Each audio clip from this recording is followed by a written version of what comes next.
بی تو مهتاب شبی باز از آن کوچه گذشتم.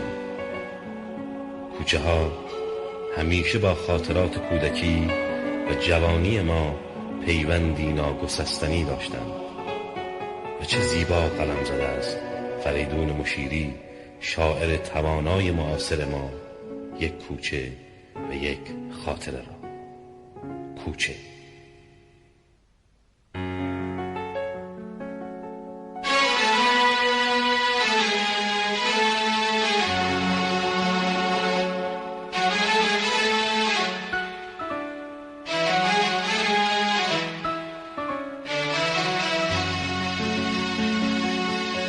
تو مهتاب شبی، بی تو مهتاب شبی باز از آن کوچه گذشتم.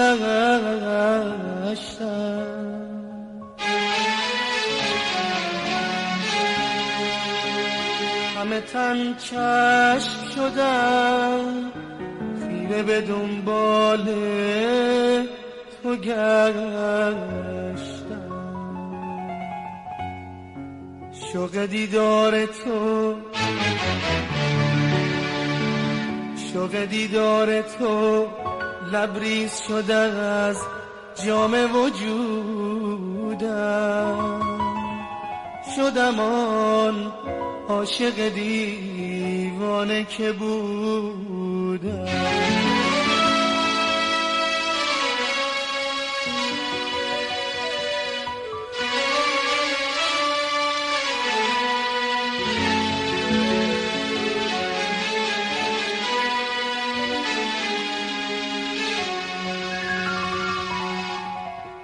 در نهان خانه جانم گل یاد تو درخشید.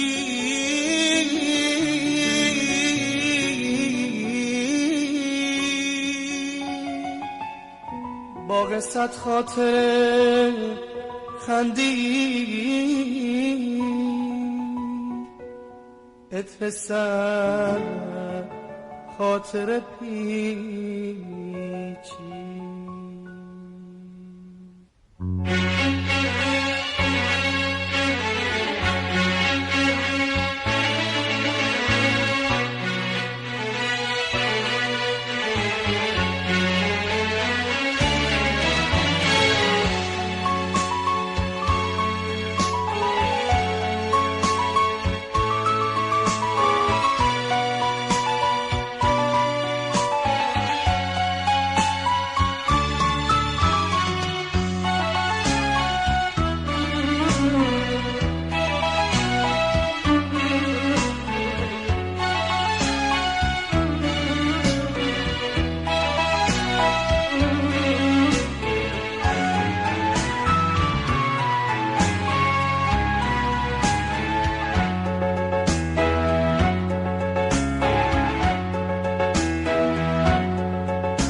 یادم آید که شبی با هم از آن کوچه گذشتیم، هر گشودیم و در آن خلوت دل خواسته گشتیم. ساعتی بر لب آن جوی نشستیم، تو همه راز جهان در چشم سیاه، من همه محو تماشای نگاه. آسمان صاف و شب آرام، بخت خندان و زمان را گوشه ماه فروغی در آب شاخه برآورده به مهدان.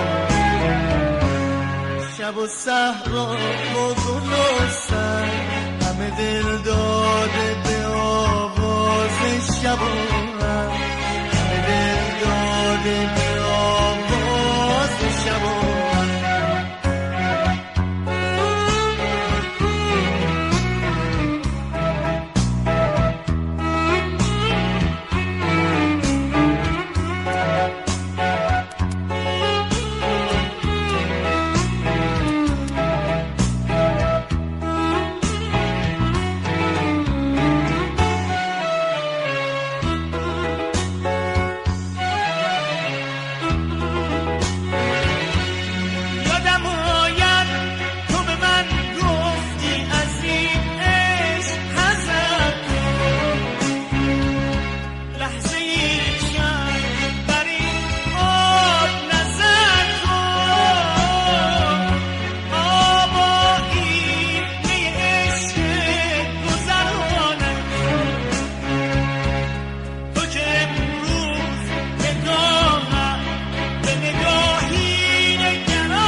کبوتر لب بام تو نشستم.